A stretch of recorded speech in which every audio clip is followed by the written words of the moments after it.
Hello guys, welcome back to programming with Rana Waqas. इस video के अंदर हम लोग एक और इफ एल्स मतलब कंट्रोल स्ट्रक्चर्स की एग्जांपल देखेंगे, प्रैक्टिस प्रॉब्लम देखेंगे। तो देखते हैं प्रॉब्लम क्या है। अच्छा, लेट्स सपोज आपके पास ये एक रिक्टेंगल है, जो कि मान लें इसका नाम ए है, और ये आपके पास एक दूसरी रिक्टेंगल है जिसका नाम आपके पास बी है। अब ये दोनों रेक्टेंगल्स को चेक करना है आपने कि ये दोनों रेक्टेंगल्स आपस में इक्वल हैं या नहीं। तो वो चेक करने के लिए आपको क्या करना पड़ता है कि आप रेक्टेंगल ए है, जो फर्स्ट रेक्टेंगल है, इसकी आप विड्थ और लेंथ यूजर से लेंगे। इसी तरह आप ये जो आपकी बी वाली मतलब सेकंड वाली रेक्टेंगल है, इसकी भी आप विड्थ और लेंथ यूजर से ले लेंगे। जब ये यूजर से आप लेंगे तो रेक्टेंगल का जो एरिया कैलकुलेट करने का फॉर्मूला है वो होता है कि आप लेंथ को मल्टीप्लाई करेंगे विड्थ के साथ, तो ये आपको क्या दे देगा, इसका एरिया। इसी तरह यहाँ पे भी आप लेंथ को मल्टीप्लाई करेंगे इसकी विड्थ के साथ, तो ये आपको एरिया दे देगा। अब सपोज हम इसके एरिया को कह देते हैं कि ये एरिया 1 है, और इसके एरिया को कह देते हैं कि ये एरिया 2 है। अब अगर तो ये एरिया 1 और एरिया 2 आपस में इक्वल है ना, इसका मतलब ये है कि लेंथ थोड़े विड्थ से डिफरेंट हो सकती है दोनों की, लेकिन इनका जो एरिया कैलकुलेट हो रहा है अगर वो दोनों आपस में इक्वल हैं, तो इसका मतलब है ए और बी जो रेक्टेंगल है वो दोनों आपस में इक्वल हैं, अदरवाइज नहीं इक्वल। अब देखें, अगर ये आपने यूजर से लेनी है वैल्यूज, तो आपको चार वेरिएबल्स चाहिए, मतलब दो वेरिएबल लेंथ के लिए, दो वेरिएबल आपको चाहिए विड्थ के लिए। तो लेंथ 1 विड्थ 1 बना लेंगे, और लेंथ 2 विड्थ 2 बना लेंगे हम लोग। तो चलिए कोड करते हैं इसका कोड ब्लॉक्स के ऊपर। तो यहाँ पे एक वेरिएबल बनाते हैं इंटीजर लेंथ 1 मतलब L1, और एक बना लेते हैं विड्थ 1। इसी तरह हम लोग, और इसके एरिया के लिए भी हम क्या कर लेते हैं।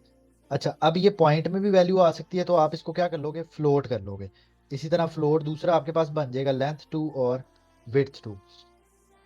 और दो मुझे वेरिएबल चाहिए जिनके अंदर मैं क्या स्टोर करूंगा, एरियाज। तो यहाँ पे एक आपने बना लिया फ्लोट एरिया 1, और एक बना लिया आपने एरिया 2। तो चलिए यूजर से वैल्यूज लेते हैं।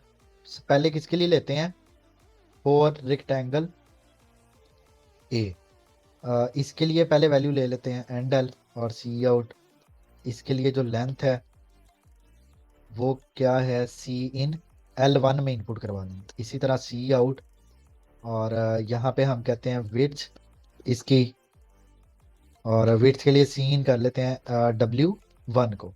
अब इसी तरह ना इसको हम कर लेते हैं कॉपी, इस कोड को कॉपी करके यहाँ पे पेस्ट करते हैं, और यहाँ पे हम कह देते हैं कि फॉर रेक्टेंगल बी, और यहाँ पे L2 हो जाएगा, और इसी तरह यहाँ पे W2 हो जाएगा।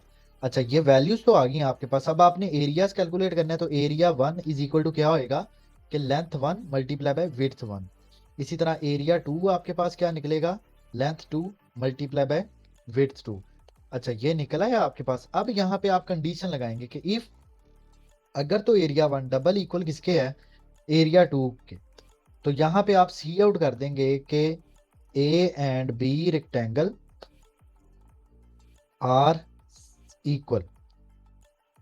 ये आप कर देंगे, यहाँ पे हम लगा लेते हैं एंडल, और एल्स के अंदर आप क्या बोलेंगे कि A and B are not equal. तो यहाँ से कॉपी पेस्ट कर लेते हैं इसको, कंट्रोल सी कंट्रोल वी, और आर नॉट इक्वल।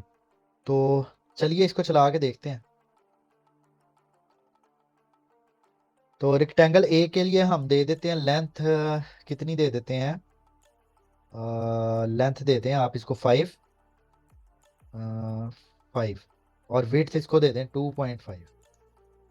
ठीक है। और रेक्टेंगल बी के लिए आप कहते हैं 2.5 लेंथ है और 5 इसकी विड्थ है। तो देखिए बोथ आर इक्वल है। अब चलाते हैं और कुछ डिफरेंट वैल्यूज देते हैं, 5 और 7 और 9 और 5। तो देखें A and B rectangle are not equal. तो ये हमने कंडीशन यहाँ पे क्या लगाई कि पहले फॉर्मूला से एरियाज निकले हैं दोनों, उसके बाद एरिया के ऊपर हम लोगों ने कंडीशन लगा दी, और कौन सी लगा दी, इक्वालिटी वाली लगा दी। अच्छा, अगर यहाँ पे ये भी हम लगा सकते हैं कि यहाँ पे नॉट इक्वल लगा दें, लेकिन फिर आपको इस जगह पे ये कहना पड़ेगा, क्योंकि कंडीशन तब ट्रू होगी ना जब ये नहीं बराबर होंगे।